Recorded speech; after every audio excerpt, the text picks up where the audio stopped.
कार्य करती है उसके बारे में बिल्कुल डिटेल से बताऊंगा दोस्तों। वीडियो को लास्ट तक अवश्य देखिए। अगर दोस्तों आप चैनल पर नए हैं तो चैनल को जरूर सब्सक्राइब कर लीजिए, मैं आपको बहुत अच्छे से जानकारी दूंगा। ठीक है दोस्तों, अपने फ्रिज कितने सिस्टम से मिलकर कार्य करती है? फ्रिज अपने 2 सिस्टम से मिलकर कार्य करती है। कौन कौन से? Mechanic system, electrical system. जैसे दोस्तों मैं आपको बताता हूँ मैकेनिक सिस्टम, मैकेनिकल सिस्टम। उसी तरीके से दूसरा क्या है दोस्तों अपने electrical system.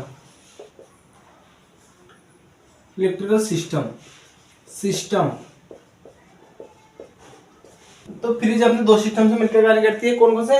Mechanic system, electrical system. Mechanic system किसे कहते हैं? वह सिस्टम जिसके अंदर गैस का संचार होता है तो उसे अपने मैकेनिक सिस्टम कहते हैं। और इलेक्ट्रिकल सिस्टम वह सिस्टम जिसके अंदर विद्युत का संचार होता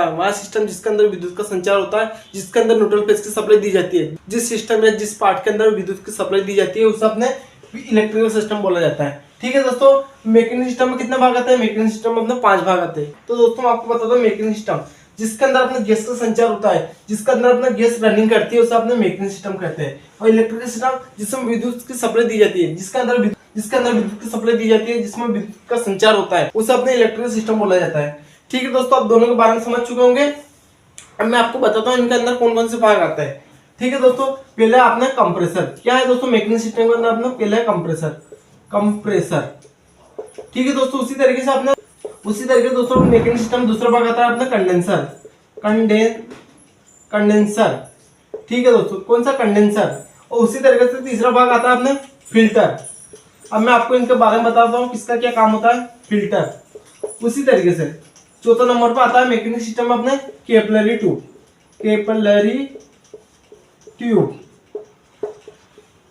ठीक है दोस्तों, कैपिलरी ट्यूब। उसी तरीके से 5वें नंबर पर आता है दोस्तों अपने एवापोरेटर। क्या आता है दोस्तों? एवापोरेटर। इस तरीके से अपने 5 भाग आते हैं मैकेनिक सिस्टम के अंदर, जिसके अंदर अपने गैस का संचार होता है, जिसके अंदर अपने गैस दौड़ती है या रनिंग करती है उसे अपने मैकेनिक सिस्टम बोला जाता है। तो दोस्तों अपने पहले नंबर पर अपने कंप्रेसर एक तरह की मोटर होती है। ये क्या करती है? एक तरफ से गैस को खींचना, दूसरी तरफ गैस को फेंकने का काम करती है। दोस्तों अपने कंप्रेसर मैकेनिक सिस्टम भी है और इलेक्ट्रिक सिस्टम भी है, क्योंकि दोस्तों ये अपने एक तरह की मोटर होती है, इसके अंदर अपने सप्लाई भी दी जाती है और इसके अंदर अपने गैस का संचार भी होता है। इसलिए अपने मैकेनिक सिस्टम बोला जाता है। इसके अंदर अपने विद्युत का संचार भी होता है, विद्युत की सप्लाई भी दी जाती है, इसलिए ये इलेक्ट्रिकल सिस्टम के अंतर्गत भी आता है। तो दोस्तों मैं आपको बताता हूँ इलेक्ट्रिकल सिस्टम के अंदर कौन कौन से भाग आते हैं। इलेक्ट्रिकल सिस्टम के अंतर्गत अपने कंप्रेसर। पहले नंबर पे क्या? कंप्रेसर। उसी तरीके से दूसरे नंबर पर अपने OLP। तीसरे नंबर पर अपने रिले। ठीक है, तो उसी तरीके से चौथे नंबर पर अपने थर्मोस्टेट। उसी तरीके से 5वें नंबर पर अपने स्विच। क्या है दोस्तों? स्विच, डोर स्विच, जिसे अपने डोर स्विच बोलते हैं, डोर स्विच। उसी तरीके से 6वें नंबर पर अपने बल्ब। एक फ्रिज में बल्ब भी प्रयोग करते हैं तो ये बल्ब। उसी तरीके से 7वें नंबर पर अपने कैपेसिटर। क्या है दोस्तों? कैपेसिटर। ठीक है दोस्तों, इस तरीके से अपने 7 भाग इलेक्ट्रिक सिस्टम के अंतर्गत आता है, 5 भाग अपने मैकेनिक सिस्टम के अंतर्गत आता है। दोस्तों आप इनका काम बताता हूँ। कंप्रेसर क्या काम होता है? कंप्रेसर एक तरह की मोटर होती है, इसके अंदर अपने गैस का संचार होता है, इलेक्ट्रिक सप्लाई भी दी जाती है, इसलिए दोनों में अपना कंप्रेसर आता है। इलेक्ट्रिक सप्लाई भी दी जाती है इसलिए अपने इलेक्ट्रिक सिस्टम के अंतर्गत भी आता है ये, और अपने गैस का संचार भी होता है, इसके अंदर अपने गैस का संचार भी होता है, इसलिए अपने मैकेनिक सिस्टम के अंतर्गत भी आता है। ठीक है दोस्तों, कंडेंसर दोस्तों आपने देखा होगा फ्रिज के पीछे एक जाली रहती है, उसे अपने कंडेंसर बोला जाता है। कंडेंसर क्या काम होता है? कंडेंसर काम होता है गैस को घुमा घुमा कर वेपर से द्रव बनाने का काम अपने कंडेंसर का होता है। जैसे दोस्तों मैं आपको बता दूं, अपने वाष्प को ठंडा करेंगे तो क्या बनेगा? द्रव बनेगा, और द्रव को गर्म करेंगे तो क्या बनेगा? वाष्प बनेगा। तो उसी तरीके से अपने गैस क्या रहती है? गैस अपने वाष्प में रहती है, तो कंडेंसर उसे क्या करता है? घुमा कर ठंडा करके वेपर से द्रव बनाने का काम करता है, मतलब कि उसे द्रव का रूप देने का काम अपने कंडेंसर का होता है। ठीक है दोस्तों, फिल्टर क्या काम होता है? दोस्तों मैं आपको बताऊं, फिल्टर नाम से पता चल रहा होगा आपको, फिल्टर का काम होता है छानना। ठीक है दोस्तों, नाम से पता चल रहा होगा फिल्टर मतलब कि अपने फ्रिज के अंदर जो गैस प्रयोग की जाती है, उस गैस को छानने का काम अपने फिल्टर का होता है। तो दोस्तों उसी तरीके से अपने कैपिलरी ट्यूब का क्या काम होता है?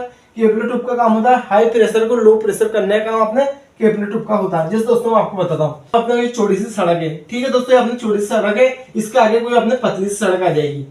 ठीक है दोस्तों, तो इधर से अपने कोई ज्यादा लोग निकलेंगे, तो इधर से अपने पतली सड़क है तो इधर से धीरे धीरे लोग निकलेंगे। ठीक है दोस्तों, तो दोस्तों इधर अपने कम जगह है तो अपने धीरे धीरे लोग निकलेंगे। तो उसी तरीके से इधर अपना कंडेंसर रहता है और इसके बाद अपने फिल्टर के बाद अपने क्या केपलर ट्यूब लगी रहती है। दोस्तों मैं आपको मैकेनिक सिस्टम पूरा बना के बताऊंगा। तो दोस्तों आगे वाली वीडियो में पूरा मैकेनिक सिस्टम आपको बना के बताऊंगा, उसमें आपको बिल्कुल क्लियर समझ में आ जाएगा किसका क्या काम होता है। बिल्कुल आपको डायग्राम के आधार पर बताऊंगा। अभी आपको स्क्रीन पर चित्र देख सकते हैं दोस्तों, अभी आप स्क्रीन पर चित्र देख सकते हैं ये किस तरह से नजर आते हैं। ठीक है दोस्तों, आप केपलर ट्यूब का काम जान चुके होंगे।